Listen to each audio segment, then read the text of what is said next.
Hi Statesman Nation, I'm Wade Steinlug, SID here at William Penn, and you are inside the playbook. Before we get to special guest, head baseball coach Mike Laird and student athlete Jarrett Hunt, we have a lot of events to catch you up on here, so we'll get right into it. Speaking of baseball, they split a 4-game series with Clark over the past week. 2 games at home, 2 games up in Piasta, split both days, and they will be at Graceland both today and Saturday for a 4-game set. The softball team took on Benedictine last Saturday, was swept by the Ravens, then took on Graceland and Cobra Stockton the last few days, swept both the Yellow Jackets and Wildcats. The Wildcats taking them down in a pair of walk-offs last night on Thursday. And they will host Central Methodist Saturday and then be at Grandview on Wednesday. Men's bowling qualified for NAI National Championships. They went 1-2 after qualifying 8th. They went 1-2 in bracket play. Both bowling teams will be at the Addison, Illinois sectional for the USBC Team Intercollegiate Championships in a couple weeks. Men's golf had a couple tournaments over the week. They placed 4th out of 6 at the Graceland Invitational last Friday, and then were 3rd out of 12 teams at the Iowa Westland Invitational on Tuesday. Women's golf hosted the TPC Deer Run Invitational Monday and Tuesday just across the river in Illinois. Team finished 2nd out of 13 teams, had the day 1 lead. Unfortunately, a strong Bellevue team was able to clip them at the end. Track and field was at the Grandview Classic last Friday. Luber Dagrin won the 110-meter hurdles and qualified for nationals with a B standard. Jackson Coates in the long jump, Finalade in the high jump, and on the women's side, Shania Newby in the 100. They all won their individual events as well. William Penn will be hosting the William Penn Statesman Invitational today at Statesman Community Stadium. Men's lacrosse had a couple of big wins this past week, upsetting number 9 Ottawa 11-7 on the road last Saturday, and then defeating Missouri Valley 14-7 last night. They will be hosting St. Mary of Kansas Saturday, and then going to Morningside on Wednesday.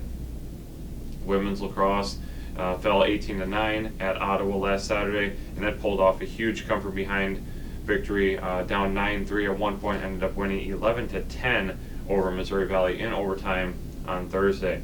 Shotgun Sports was hosting Co and Upper Iowa, or will be hosting Co and Upper Iowa in their first ever meet on Saturday in Pella at the Black Oak Clays Range. Men's volleyball closed out its season with a 3-0 loss to Park in the Hart quarterfinals last Saturday.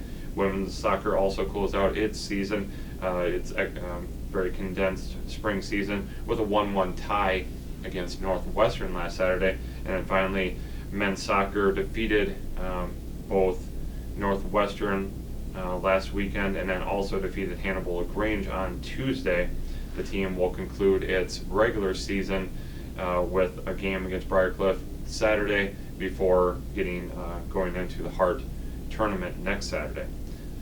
So that is everything we've got here. Again, a lot of events and a lot of events coming up. Still a few more weeks left of the regular season here in the spring, so opportunities to catch your Statesmen in action here in Oskaloosa, or obviously Pella if it's also for the Shotgun Sports team. So best of luck to everybody this coming week. When we return, we will talk baseball with Coach Laird and Jarrett Hunt, senior out of Logan, Utah. Once again, you are inside the playbook. Welcome back, Statesman Nation. We are now joined by head baseball coach Mike Laird, as well as senior first baseman Jarrett Hunt out of Logan, Utah. Thanks, guys, for coming in. We've got a little mid-season report here. We are now not 19-6. What is our record? 20-7. 20-7. Yep. Thank you. 19-6 after Sunday. 20-7 with another split. Coach, let's kind of rewind a little bit here. Day 1, just happy to obviously be back playing again after the unfortunate shutdown last year due to COVID. How great has it been for getting already 27 games in? Well, it's good. I mean, you have to deal with some weather, obviously, Yep. and some field conditions, and you're on the road almost all the time, especially early. But it's just great. It's great getting back. We have a really good group of guys that were returning, and real positive guys, great culture, so it's real fun to be out there with these guys, and they're doing well, and we're looking forward to the second half of the season. Yeah, definitely. Jared, kind of same question. I mean, how excited is it to you guys? So many of you guys decided, hey, we had that COVID exception, that opportunity to play, one more year. Looking back at last year, obviously devastating to be done, but again, how great is it to be able to play one more time? Yeah, it feels so good. Like when last year ended, it just didn't feel like that's the way we should end. And to have 27 games in right now feels good because we got 30 in last year. Right. So we're about at that point. We get to see how we're stacking up compared to last year, and we're doing pretty good so far. Yeah, for sure. Coach, now that you've got, again, a little more than half of the season in, how do you feel like the team's looking at this point? Primarily, we've done mostly well. We've done good. The guys are trying to do the right things all the time, and they're a good group, great group to coach and to be around. And we have talent. It's not like we're just good guys out there. Right. So they have a lot of talent. I honestly do not think, and Jared might agree with me on this, we haven't played our best baseball yet. And I think when we do that, put that together, I think we're real good when we do that. Right now we're good, Yeah. but I think we can still be really good this year, and that's kind of exciting for the second half. For sure. Hitting wise, you guys are, way up there, well over 300 as a total club. Pitching, obviously, you're trying to get everybody, to put it together on the same day, all of that. But how important has it been to have all of this senior leadership? Oh, it's huge. It's absolutely huge, because these are good dudes. These are good guys, and they get it. They're not guys you got to constantly, check on them. I mean, they're doing the right things. They're working hard. They're bought into the program, and like I said, they're talented on top of that. So makes my job obviously a lot easier.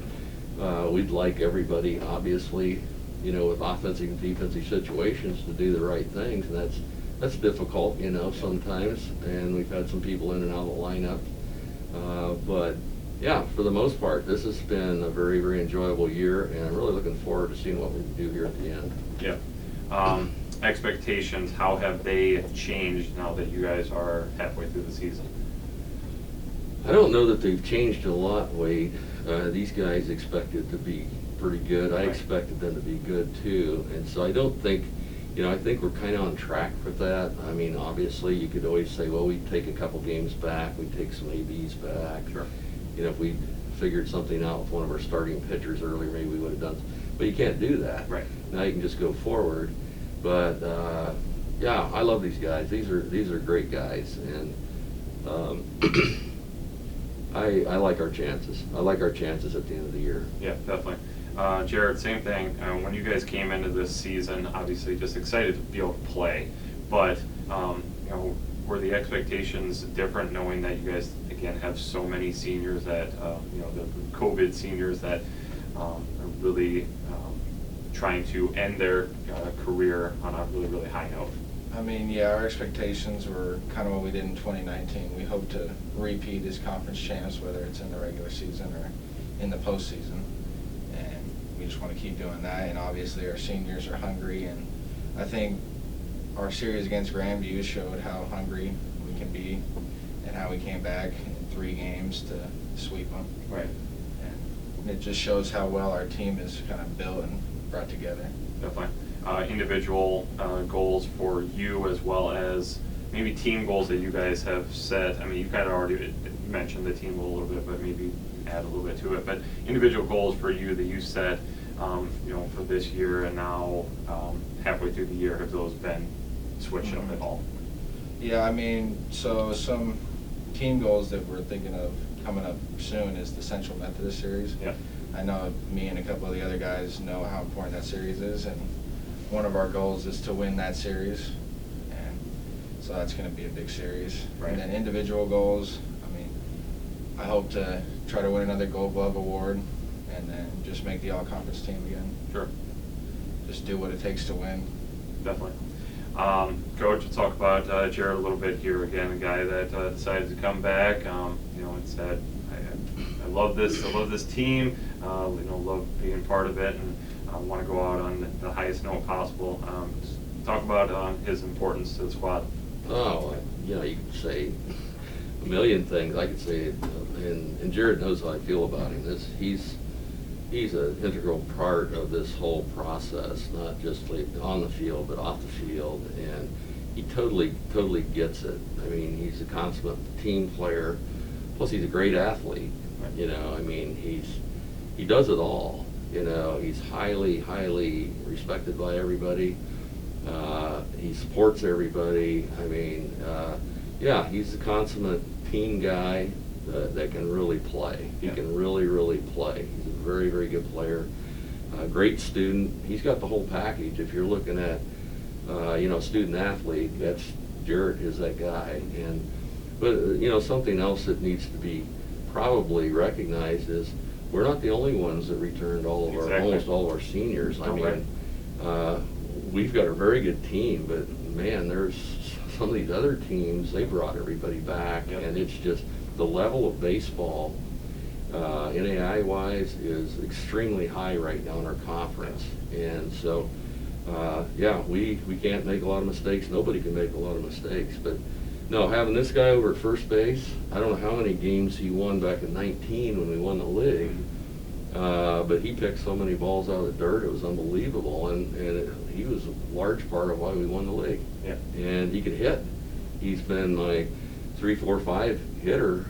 He comes up with 2 outs, and boom, there's a couple more ribbies, or 2 strikes. He makes good adjustments at the plate. So he does it all, offensive and defensively. Yeah. All right, finally, as we're getting ready for this second half of the year, what needs to change or what needs to continue for the team to have the success that you guys want by May?